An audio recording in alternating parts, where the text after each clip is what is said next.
Hello YouTube, welcome back to another Moblog episode with me, FS Farmyard another Moblog episode with me, FS Farmyard Dog. So today we have a placeable mod. It's placeable grain barriers, which come in varied heights. So the first is a 2 meter high barrier. It costs £100.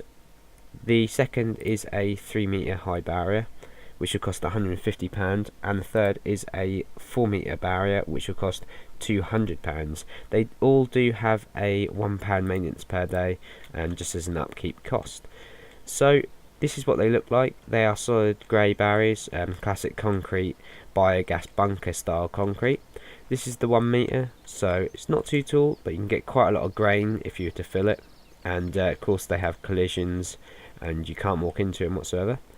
This is the 3 meter, and there is the 4 meter lastly. The 4 meter has a slightly different bottom compared to the 2 meter and the 3 meter, so you can put the 2 meter and 3 meter together to make a pit deeper at the bottom end. So you've got an incline, so you've got a little bit of grain here, and getting towards the back of the pit you can have more in depth. And then the 4 meter has a slightly bit of a jagged edge, because it's got a different design on the bottom there. So if that doesn't bother you, you could have the full incline, but if you don't want that edge there, just stick to the 2 meter and 3 meter.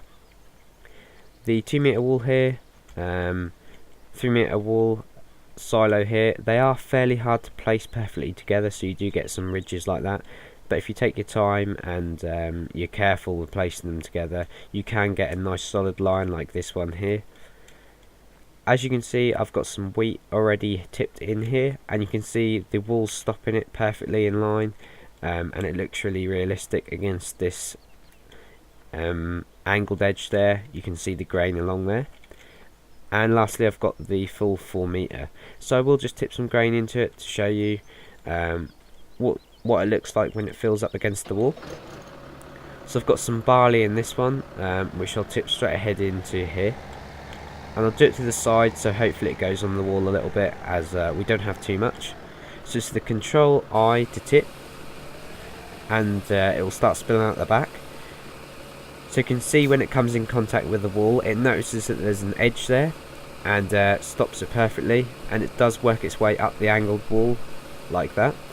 It's very realistic, and it does allow you to create bunkers anywhere, which is a really nice feature to the game.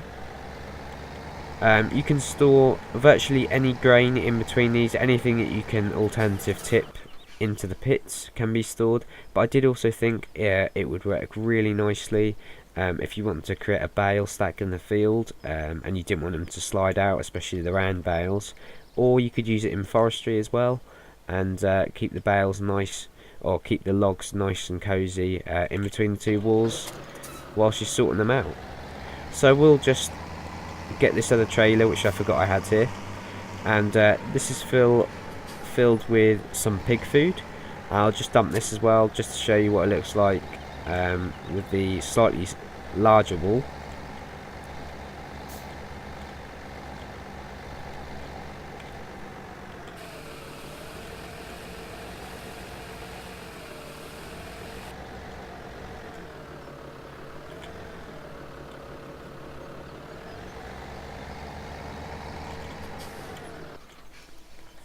So again with this one, it's not a lot of pig food here, but you can see the walls stopped it nicely, and it just brings a cleaner look to the farm, with the grain contained into the wall rather than spilling out all over the yard. So one other thing you can do with the grain is you can use the leveler here, like you would use in the biogas.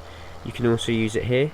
So if you did want to move it from one end of the pit to the other end of the pit, if you had a slightly larger pit, you can push it up to one end and you get a nice neat line,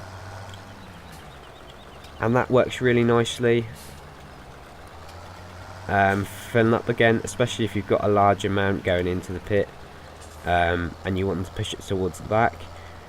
So you could set up your own little silo system. And of course you can use the front loader to move the grain from one pit to the other pit, like I've done with the grain here. One other use I did think you could use for it is, especially with some of the forestry equipment, and you've got your heat and plant here. You could set up a little compound to contain the little container and have a little wall here and a little wall this side, and maybe a wall off the back here, and you create your own little yard somewhere on the map as a little bit of extra. So I hope you have enjoyed this Modblog episode on the placeable walls. They come error free, and they don't cause any problems to the game that I can think of through lag or whatever. I've got quite a lot of placeable objects out, and of course you've got the sheds, and these all come in small pieces and they don't cause any lag whatsoever, so they're a really nice model and optimised well. So if you fancy downloading this, the link will be in the description as normal. And thanks for watching, thanks for all the support on the channel, and bye for now.